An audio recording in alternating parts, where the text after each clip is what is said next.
Hey, this is Matt. Once again, welcome back to the videos of the paid request. This time for DavieVids. Thank you so much for that. For those interested in requesting any type of videos, topics, reactions, commentaries, tier lists, re-reviews, what have you, PayPal is usually the best bet, or join my Patreon. Both links are down below in the info box.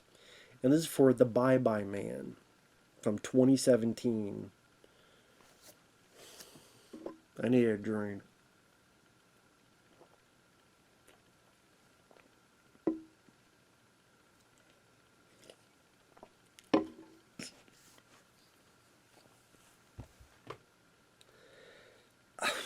First off, the title's stupid. It's a stupid title, The Bye Bye Man. What's next? The Welcome Back Man with the Welcome Back Cotter theme? Welcome back, man. You know, the Sayonara Man, the Chow Man, the Homie Don't Play That Man. The Bye Bye Man is stupid. It's a stupid name for a horror film. You'll laugh at the title more than be scared. The Bye Bye Man. How about the Fuck You Man? How about that? How about the Eat It Man? How about the Kool-Aid Man? Surprised there hasn't been a Kool-Aid horror film like Winnie the Pooh and Steamboat Willie now. The Kool-Aid Man. It's not Kool-Aid, it's blood. And when it needs filled up, kills someone, juices them, and the red fills back up again. Kool-Aid! So the story is that you got these three college kids. They move to this old place. You have the lead guy, the girlfriend, and the best friend, who, yes, is black. Because, yeah, make sure you have... It's kind of it's just the token characters you've seen plenty of times. Not the best acting, especially the girlfriend. It's like an alien trying to figure out how acting works. Or I guess a better way to put it is, you know how someone, if they do a play, but they over rehearse it to the point that every line of dialogue is like pronounced and articulated in a way where there's devoid of emotion, devoid of charisma. It's just, I need to get these lines out of my, I need to get them out. This is the way to do it. Horrible. Easily the worst performance of the movie is her. And they moved to this old rickety place because it's cheaper. Of course, there's a history. In 1969, this guy is on a killing spree. Who did you tell the name to? Huh? Did you tell someone that name? And so many times characters repeat, don't think it, don't say it, don't think it, don't say it, don't think it. Yeah, don't think about this movie and don't say anything else other than it sucks. Exactly. Because it does suck. It's Slender Man meets the Final Destination. That's what it is. I say Slender Man because I didn't see the movies, but I know about the game, I know about the mythology, and you have this figure dressed in black that when you do look at him or know about him, I just look at him and read the notes in Slender, you start having hallucinations, your mind starts fizzing out, and it's like a disease and infection that could overtake other people.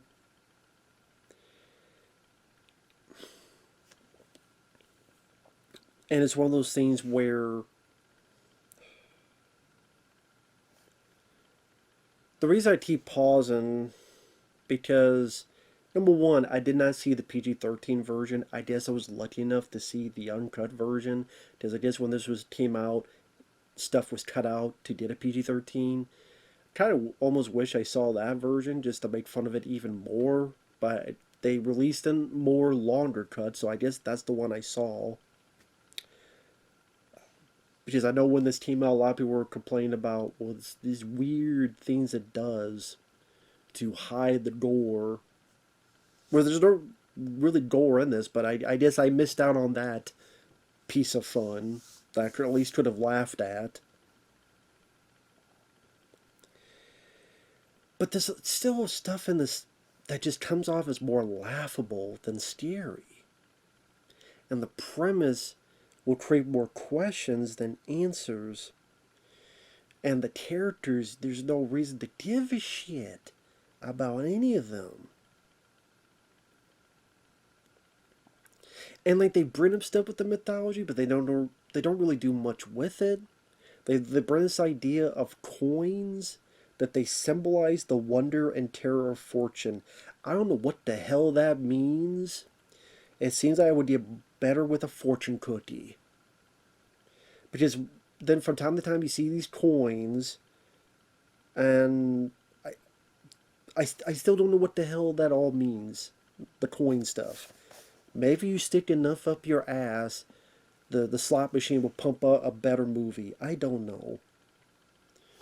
It's funny that one of the first things they do is have a party. Because, they're college kids. So the lead guy's brother comes by, and the guy brings like his 8-year-old girl, his 8-year-old daughter, to a frat party. I'm like, and so this girl's like wandering around with all these people getting drunk. Who the hell brings their kid to this kind of party? And she just wanders around and finds a coin. And that is that. That's all the scene entails. Again, it's what kind of person brings their daughter to a fucking frat party? So after that's done, there's this one shelf that the lead guy looks into, and the person wrote the name down, the Bye-Bye Man.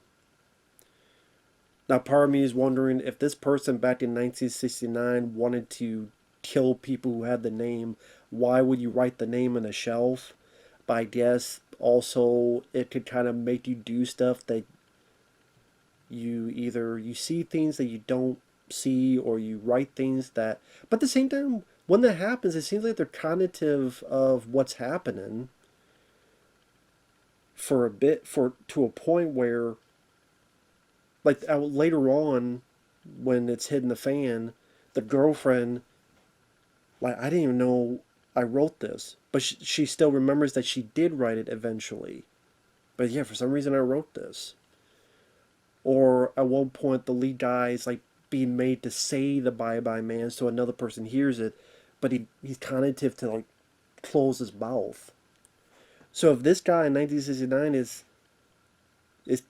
cognitive enough to try to kill everybody who's heard the name, why would he also not remember that he wrote the damn name in this damn shelf and destroy it?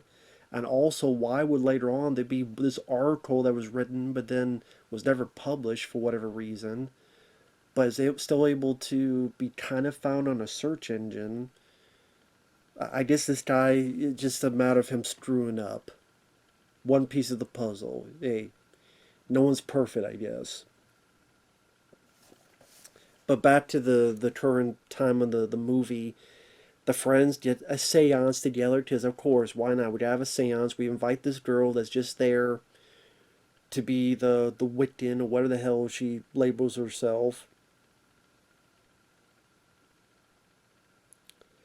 During the seance, people go, don't say it, don't think it, don't say it, don't think it. It just, again, even when you say that, it becomes more laughable, more goofy. So, of course, the lead says the name. Now, all four of them, the lead, the lead, the girlfriend, the buddy, and the seance girl, they all know the name now.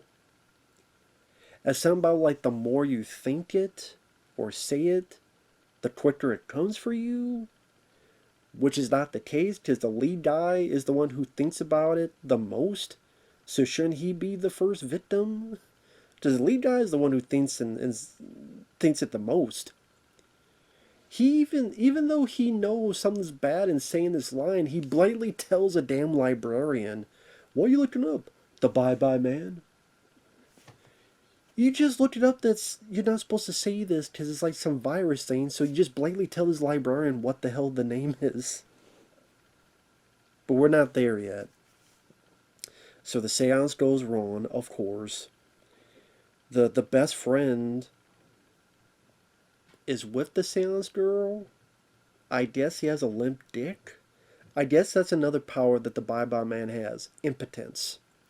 So, I mean, that's the worst bit of all. So, poor people. Bye-bye to your dick, I guess. Bye-bye to your sex drive. Your sex life is gone thanks to the Bye-Bye Man. Is that the true Bye-Bye Man? Bye-bye to sex? To make everybody impotent. It's a weird power to have. I guess, could be an important power to have for some people, but... So I guess it makes people impotent. I can only assume that's what the whole point of that was. And so the hallucinations start, and he starts seeing maggots fall out of her eye. And the CGI is not the best in this movie, so it just comes off more laughable than anything, as I keep repeating myself on that. So the terrorists become more paranoid. They see more hallucinations. When the lead guy's in bed, there's a coat he's hung up, and he thinks he sees this figure, the Bye-Bye Man. Immediately I would take the coat and throw it to the ground, but he keeps hanging the coat up. So, go figure. And when you do see the Bye-Bye Man, it's just a guy in like a hood. You know what he looks like? Remember that bad guy in Blade 2? I forgot I'm bad with names. The bad guy in Blade 2. The Reaper, hunting vampires. And he has the hood on. He looks exactly like that. That's really what it does. It looks exactly like the bad guy in Blade 2. I mean, they just stole that. That's what it seemed like. His hood and all. So that's the thing. I'm like, okay, that wasn't meant to be scary in Blade 2. It's just, okay, that's a means to the end. Such a lousy look of a villain. Just very lazy. I guess he has a dog for some reason, but it's a crappy CGI dog that likes to hide in closets and stuff. I guess if the Bye-Bye Man gets to you, the dog will get you, but you don't really see the dog do much of anything.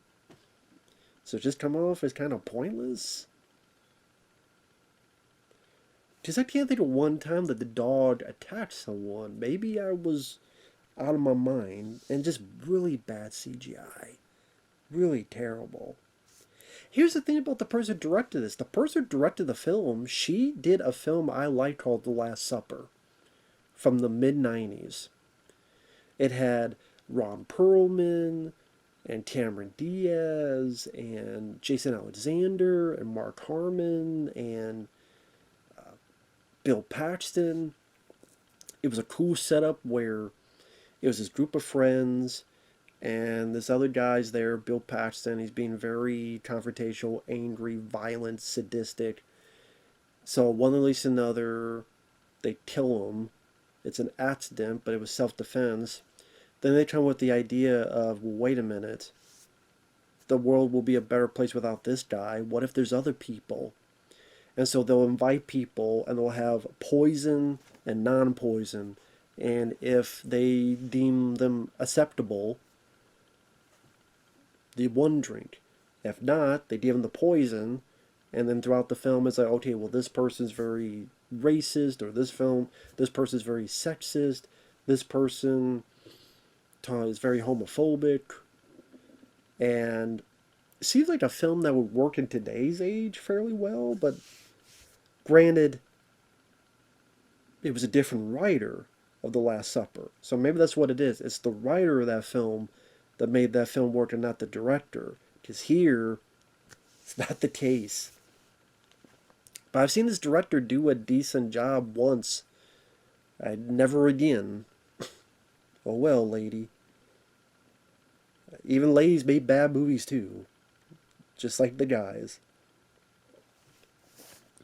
And when I talk about like random scenes, for some reason they keep harping about this train. I don't know why. I guess for a scene later on, maybe. Because you see a train early on, like, and then you just see a train kind of going towards the camera, then it cuts. Then the lead guy has this nightmare, which is the most ridiculous nightmare I've seen in a long while, where you see the train tracks and the point of view of the train, and then it's three people, butt-ass naked, facing away, standing in the way of the train. I don't know why they thought that would be horrifying or creepy. It's more like they're mooning us. Maybe they're supposed to be like I'm assuming they're supposed to be the three leads, and sort of like you're about to die, but you thought the best way to showcase that was a vision of the three butt-ass naked showing their ass to the camera while a train is coming?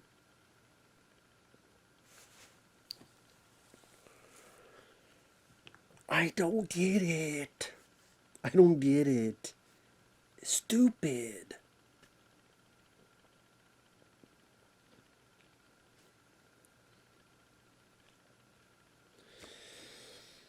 And you did a bunch of false stares so you can wake up, and when you're bored, here's a mirror on the cabinet, close it, boom, there's a thing there. A guy's looking at a window, there's a big CG crack. Oh my god.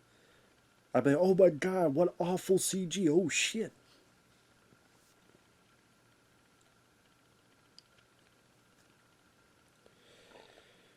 He knows something's up because of all this weird stuff and scratching he's hearing, and it says don't think it, don't say it. It literally tells him. So he goes to the library to look up info. So he types it up. I don't know what internet this was. It was called just search. He types up the Bye Bye Man. He gets 0 results. I'm like, that's not how the internet works. If you type Bye Bye Man, you would get Bye Bye Love, the song. You would get Bye Bye this. Different greetings you could have. Like, that's not how the internet works. That you just type it up and you get 0 results. This is 2017. It's not like, 2002. We don't know how the internet works. This is 2017. So they don't know how internet searches work. Because if you type the Bye Bye Man, you would get different, believe me, you get a different variety of stuff. So he types in a phrase, and there's one article, which makes you wonder, well, how the hell did that article get on the internet when supposedly this was never published or anything of the sort? But somehow that gets him to where he needs for this article that wasn't published. But again, if it wasn't published, maybe they did explain how it got on there, but whatever. And then he keeps telling the lady, the Bye Bye Man. The whole point is you're not supposed to say the line, and then you say the line. Stupid. Idiot, moron, dumbass. And then... Oh, then he sees the article, and it says the Bye Bye Man, and he's trying to scribble it, but he scribbles it like... Okay, my chicken scratches. I'll show that. Because I do write notes down. But imagine, okay, I scribble, it's like that. You still see his DavieVids. You see how I write very sloppy because I just write very quickly. If I don't care, I'm not doing it for something important, I just write sloppy. So that's probably why you wouldn't read it. But you wouldn't read. It's not because I scratched it out. They'll never see this now. No, they still see it. It might cut away and then it's more filled in, but we didn't see him fill it in. So it's like, maybe they have him do that, and then afterward they went, oh wait, that actually doesn't make sense. Okay, stretch him up even more. We're not going to show him do it, but that way if people complain, we'll see. See, no, there's that one quick 0.5 second shot. See, you can't read it. Yeah, because I could barely see the scene because it went by quick. The scene that you hone in on is this.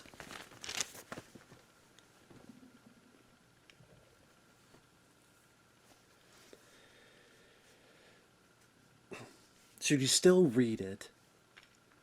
And then, like, the Bye Bye Man himself, or itself.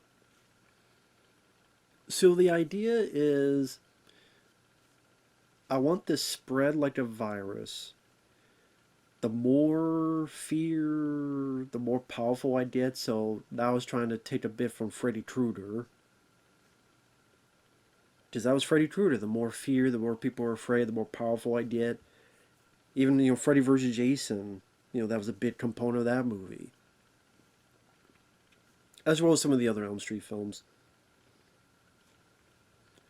So if that's the case, you sit there and go,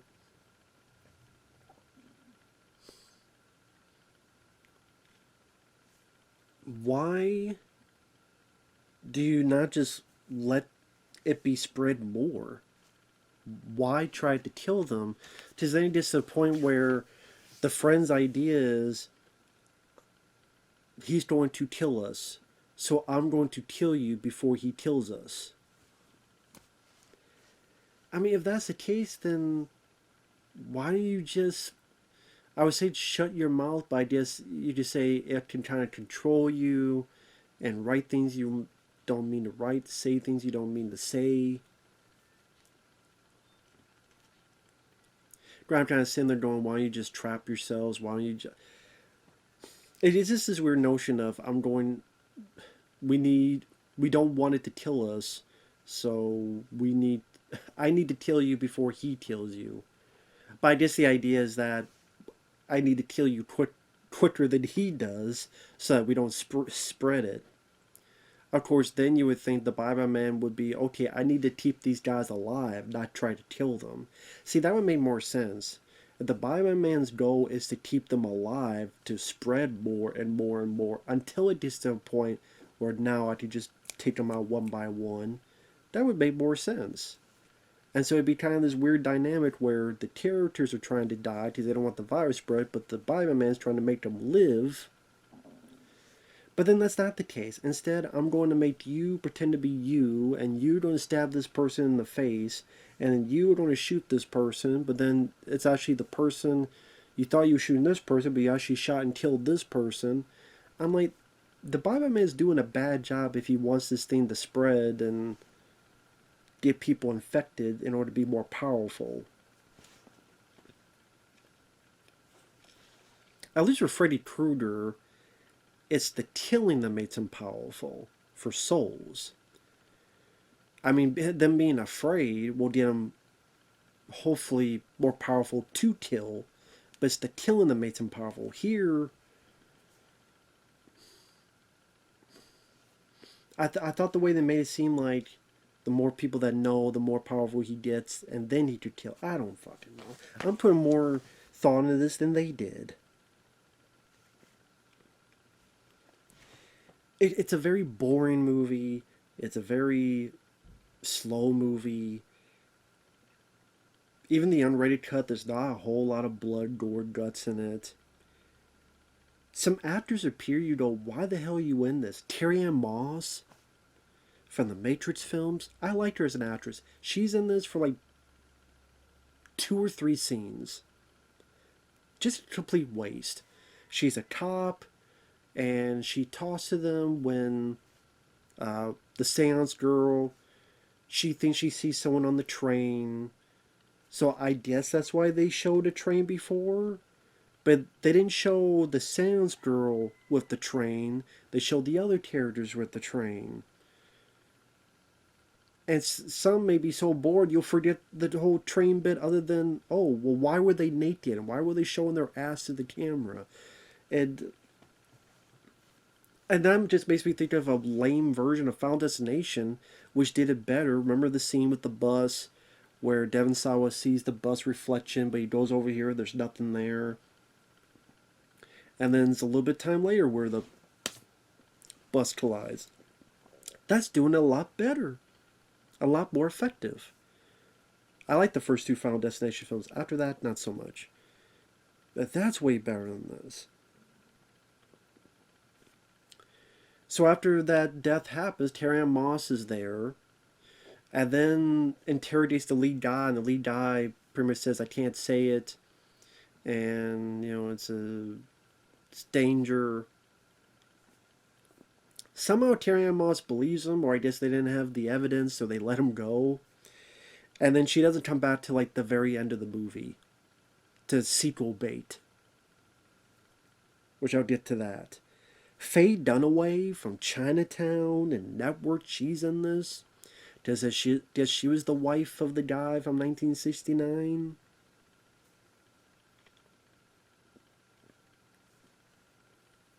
Which at one point she gets on fire in this god awful CGI fire, but it's just to trick the guy to almost killing her, but he doesn't. So then he thinks he's figured it out by not being afraid, so he sees through the tricks, but he still gets tricked anyway, so that didn't really matter. Some of the way the characters act, like there's a bit where the best friend turns and sees his buddy with a baseball bat like this, and the best friend goes, "What are you doing?" The guy's got a baseball bat. You guys know you've been seeing these weird hallucinations. And this is. Then the guy gets hit. And just, it's not. What attempts to be creepy just fails. Like some of the hallucinations, like when Carrie-Anne Moss is there, they look up and they see that she has no eyes. But it looked like really low quality CGI.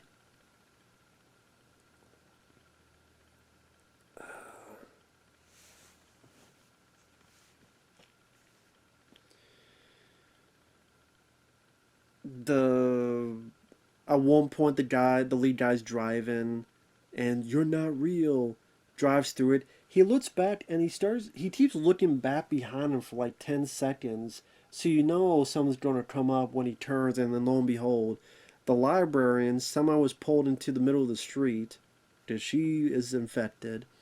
Which again, the Bye Bye Man, I'm like, don't you want these people to infect more to get more of a body count for you? You sucked at your job, dude. You just shit at your job. Because Freddy Krueger can come anytime he wants in your dreams. So that's the only. He could go willy nilly. The Bye Bye Man can't unless you know his name. So wouldn't the more people that know your name, wouldn't that, when you wait until, I'm gonna make sure this whole town knows my name, and I'll, whatever. And whatever, man. Also, I mean, they make this big deal like if he comes up and he touches you, and at one point it does, but I'm like, well, what's the big deal? What really happens? Is it you become fully in his control, or you get ripped apart in a gory, torturous, slow way? No. It just.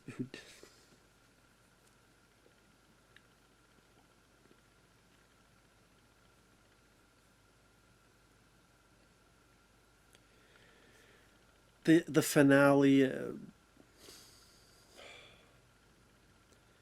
He thinks he sees the boyfriend, his best friend, and the girls sectioning up, but that's not happening. Well, that's before. This brain is. This brain here is literally falling apart with this fucking movie, man. I'm interchanging all the damn scenes together because I know the reviews go way too damn long. He gets home. By the time he got there, the best friend is thinking that the girl is this other girl, dead girl, like a zombie. And then she thinks the guy's her boyfriend. Granted, she doesn't think, your boyfriend keeps saying, "Get away, get away, get away from me." And you just keep on coming. "But what's wrong, honey? But what's wrong, honey?" In her just monotone, blank, vacuous way of acting.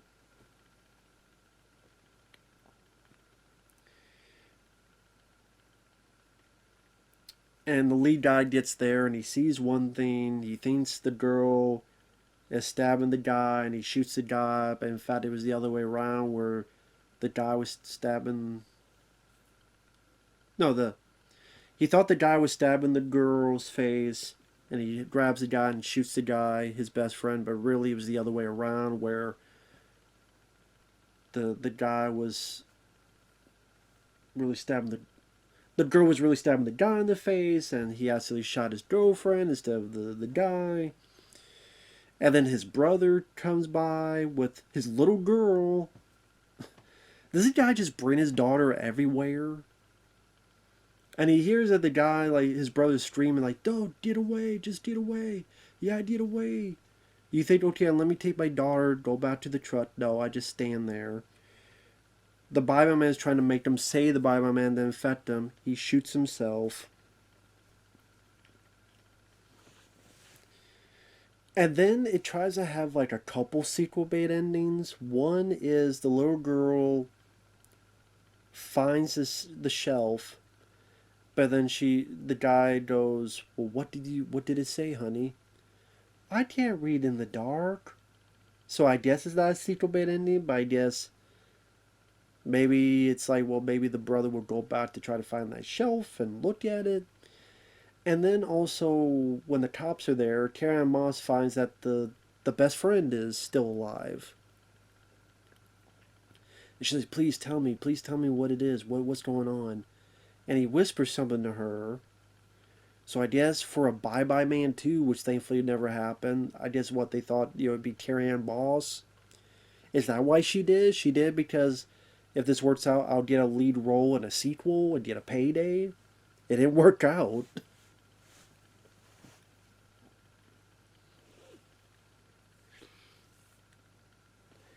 Laughable title, a premise that has a lot of holes in it, characters doing really dumb things, lead characters that suck, Carrie-Anne Moss is wasted, Faye Dunaway is wasted, the villain is very lousy, lackluster, uncreative design, not threatening at all. Again, saw that same look from the guy in Blade 2. I'm on various other movies with a guy with a hood on, a little bit of makeup. Why there needed to be a CGI dog? Why was the Vision a bunch of naked ass people mooning us? Why a lot of things I don't know. So, a lot of stuff doing really stupid things. But yeah, the Bye-Bye Man.